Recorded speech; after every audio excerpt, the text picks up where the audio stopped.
Every night I'm reading. ये जो book है मेरे हाथ में, एक बुक खत्म की है। मेरे हाथ में एक बुक है। I read a lot. A book is like a portrait. I think you learn a lot. जिसको देखो वो यही कह रहा है बुक पढ़ो, लेकिन क्या आपको पता है कि केवल 2020 में 1.5 मिलियन बुक पब्लिश हुई थी, 2021 में 1.7 मिलियन बुक्स पब्लिश हुई और हर साल ये नंबर इंक्रीज हो रहा है। सवाल ये है कि इनमें से हम कौन सी बेस्ट बुक पढ़ें। तो आज मैं ऐसी 10 बुक बताऊंगा जो आप किसी भी हालत में मिस नहीं कर सकते।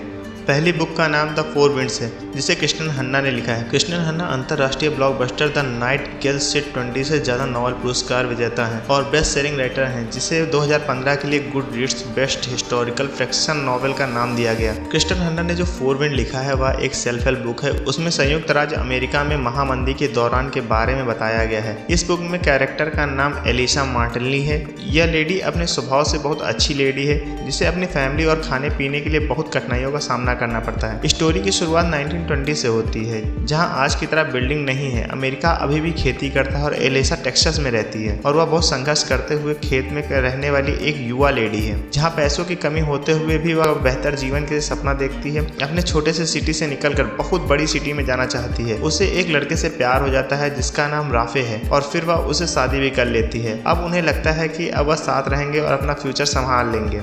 हालांकि ऐसा कुछ दिन चलता है, फिर उसके बाद महामंदी आ जाती है और लेडी की फैमिली को कठिनाइयों का सामना करना पड़ता है। खेत की फसल सूख जाती है और डस्ट बाउल से उनके पूरा एरिया तबाह हो जाता है। पैसा कमाने के लिए राफे एलेसा और उनके 2 बच्चों को छोड़कर काम की तलाश में निकल जाता है। इधर जिंदा रहने के लिए एलेसा ने रोजगार और अच्छे जीवन की तलाश में कैलिफोर्निया जाने वाले लोगों के बीच में जाने का फैसला करती है। रास्ते में वो भूख प्यास से तड़पती हुई कैलिफोर्निया पहुंचती है। वहाँ पे उसके जैसे भी बहुत से लोग और मिलते हैं। कैलिफोर्निया में वह खेतों में फलों और सब्जियों का काम करती है और बहुत टाइम तक ये काम बहुत कम पैसों में करते हुए बिताती है। जमीन मालिकों का अत्याचार सहती रहती है। यह बुक उस समय प्रवासी मजदूर द्वारा झेले गए और उनके अत्याचारों पर लिखी किताब है। जैसे जैसे साल बीतता गया, एलिसा अंदर अंदर बहुत मजबूत होती गई। उसे अपने बच्चों को खाना पीना और पूरी व्यवस्था करनी पड़ती थी। वह अन्य मजदूरों से फ्रेंडशिप करती है, जिससे जैक उसका सबसे अच्छा दोस्त बन जाता है और धीरे धीरे एलिसा अपने लिए एक अच्छी लाइफ स्टाइल मेंटेन करती है। बुक में बताया गया है कि आप कुछ भी हो और किसी भी परिस्थिति में हो, आप खुद को धीरे धीरे बदल सकते हो। इनमें से दूसरी बुक का नाम अटेम्प्ट है और इसके ऑथर ग्लेन डॉयल है। ग्लेन डॉयल एक मोटिवेशन स्पीकर है।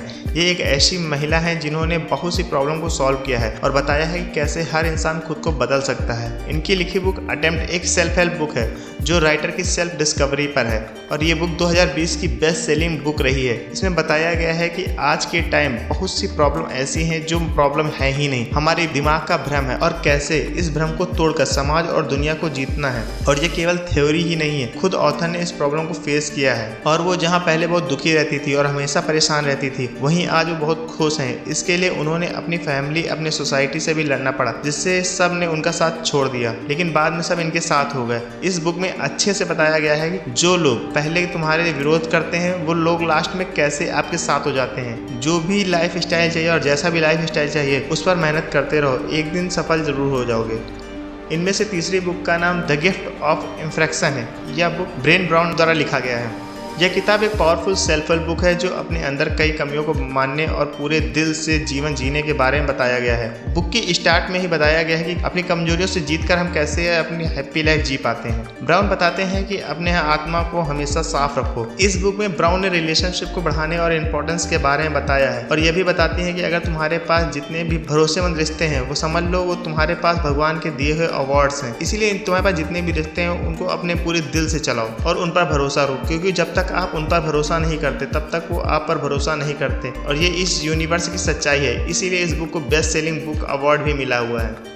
चौथी बुक का नाम एवरीथिंग इज फिगर आउटेबल है, जिसे मैरी फॉर्लियो ने लिखा हुआ है। यह बुक सेल्फ हेल्प बुक के साथ साथ मोटिवेशन बुक भी है, जिसमें लाइफ की प्रॉब्लम को, माइंड की पावर को बताया गया है। फॉर्लियो एक प्रैक्टिकल और फिलोसफी को बहुत अच्छे से समझने वाली इंसान है, इसलिए इस बुक में कुछ भी हवा में नहीं लिखा गया है। जो भी लिखा है रियलिटी बेस्ड लिखा है। इस बुक को पढ़ने के बाद आप सामने आने वाली किसी भी प्रॉब्लम को आसानी से सॉल्व कर सकते हैं। बुक की शुरुआत बेसिक कॉन्सेप्ट से होती है। फॉर्लियो ने अपने बचपन में एक पर्सनल स्टोरी शेयर की है, जिसमें बताया गया है कि उनकी माँ ने कैसे उन्हें यह विश्वास पैदा किया कि सिचुएशन कैसी भी हो, चीज़ों का पता लगाने का हमेशा एक तरीका होता है। यही चीज़ हर पावरफुल पीपल के पास होती है जिससे वो अपनी ज़िंदगी बदल सकते हैं। इन शॉर्ट पूरी बुक को समराइज करते हुए कह सकते हैं कि यह एक पावरफुल बुक है जो प्रैक्टिकल बेस्ड है। इसमें फालतू का कंटेंट यूज़ नहीं किया गया है जैसे कुछ बुक्स में होता है। उनमें पढ़ने के बाद समझ में नहीं आता कि इस बुक में लिखा क्या था। इस बुक को पढ़ने के बाद आपका माइंड प्रॉब्लम सॉल्विंग माइंड बन जाता है और माइंड के पावर को बढ़ाता है। और इस बुक में बताए गए कॉन्सेप्ट सच में बहुत ही तगड़े हैं। अगर इनके बारे में ध्यान से समझा जाए और लगातार लर्न किया जाए तो आपका माइंड सच में एकदम बदल जाएगा। बुक पॉजिटिव माइंडसेट डेवलप करती है और लगातार अपने गोल्स के पीछा करने के लिए मोटिवेट करती है। इस लेवल की बुक सच में बहुत ज़्यादा सक्सेस और सेल्फ इम्प्रूवमेंट के लिए बहुत अच्छी है। 5वीं बुक का नाम द बॉडी इज नॉट एप्लॉजी है जिसे सोनिया रेनेन डॉयर ने लिखा है। ये बुक ह्यूमन राइट्स और बॉडी टॉपिक्स पर लिखी ही गई है और इसमें बॉडी में होने वाली इश्यूज और रिलेटेड सारी बातें बताई गई हैं। ये बुक बॉडी के इंपॉर्टेंट पार्ट्स के बारे में भी बताती है और लोगों की धारणाओं को भी चेंज करती है। इसमें वो लोग आते हैं जो दूसरों की बॉडी पर कमेंट करते हैं, इसीलिए ऑथर ने उन सब टॉपिक्स पर भी बात की है जिसमें लोग अपनी बॉडी को देखकर उनको लगता है कि उनकी बॉडी में कुछ प्रॉब्लम है, वो अपनी बॉडी से हैप्पी नहीं है। यह बुक आपको अपनी बॉडी पर फोकस करने के लिए कहती है जिसमें एक्सेप्टेंस, लव, अंडरस्टैंडिंग और स्ट्रेंथ भी शामिल है। 6वीं बुक का नाम द बुक ऑफ लॉगिन्स है। इस बुक में ऑथर ने एक स्टोरी से बताया गया है कि एना नाम की एक लड़की कैसे समाज को चुनौती देती है और इशू की वजह से वह एक औरत की अहमियत को बताती है कि जो अपने लिए लड़ता है उसके साथ भगवान भी साथ देते हैं।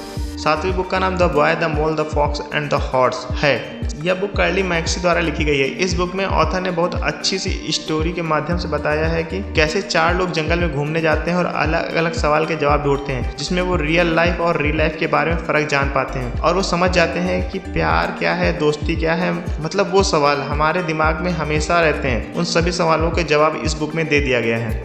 8वीं बुक का नाम द ग्रीन लाइट है जिसे मैथ्यू द्वारा लिखी गई है। इस बुक में ऑथर ने अपनी बुक को 5 पार्ट्स में डिवाइड किया है। पहले पार्ट में अपने माता पिता के बारे में बताया है और उनका शुक्रगुजार किया है। उसके दूसरे पार्ट में अपने ट्रिप के बारे में बहुत सारी बातें शेयर किया है और कैसे वो लोग अलग अलग जगह पर घूमने गए और वो कैसे अलग अलग कंट्री की ट्रिप भी शेयर की।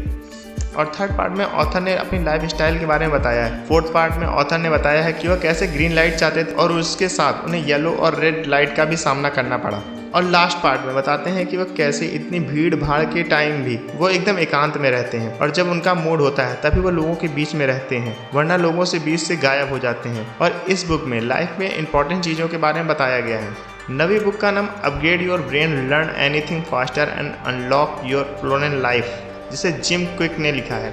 यह बुक उन लोगों के लिए है जो कहते हैं कि मेरे याद करने की पावर कम है और पढ़ने या कुछ भी याद करने के वो बहुत जल्दी भूल जाते हैं और उनका फोकस नहीं बन पाता है। माइंड किसी एक चीज़ पर नहीं रुक पाता है। इस बुक को 3 पार्ट में डिवाइड किया गया है। नंबर 1 पर है कि कैसे अपने माइंड को पावर को बढ़ाएं, किसी चीज़ पर क्यूरियोसिटी कैसे पैदा करें। और दूसरे पार्ट में साइंस के थ्रू बताया गया है कि कैसे सोचना शुरू करें, अपने अंदर सेल्फ कॉन्फिडेंस कैसे पैदा करें और आप अपने लक्ष्य की तरफ आगे कैसे बढ़ें, और वो भी बिना ओवर थिंकिंग के। 3rd पार्ट में बताया गया है कि माइंड की पावर क्या होती है, इसे कैसे बढ़ाएं और क्या खाने, क्या पहनने और कौन सी एक्सरसाइज करने से माइंड के लिए ठीक रहती है। कह सकते हैं कि इस बुक में पूरे माइंड को समराइज कर दिया गया है।